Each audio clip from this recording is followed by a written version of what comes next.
there was some report the other day about a gentleman who had just gotten. I was talking about um, uh, what's the German car? Um, I think it was a Ferrari, actually, though.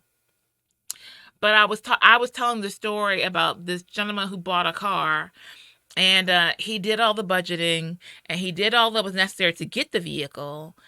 But so he saved his money, did his stuff, bought the car. But then the car kept having problems. And when he went to because it was a German engineer car. So he went to a specialist about the vehicle, and they did some studies, and they figured out. The guy asked him, like, "Wait a minute, how are you storing the car?"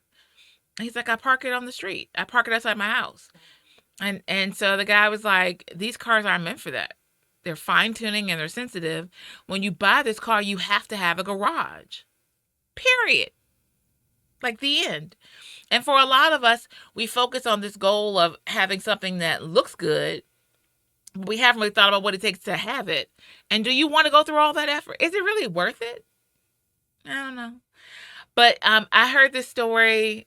I feel like it was just last week. Last week. And they were talking about a guy who had some expensive vehicle, but was living in, like, in a slum. But he did it for the status symbol. Or I take it even further. For those of you who would like to have a TV flashback moment with me, I am a big Half and Half fan. And so there's an episode in Half and Half where the gentleman he either does stocks or real estate.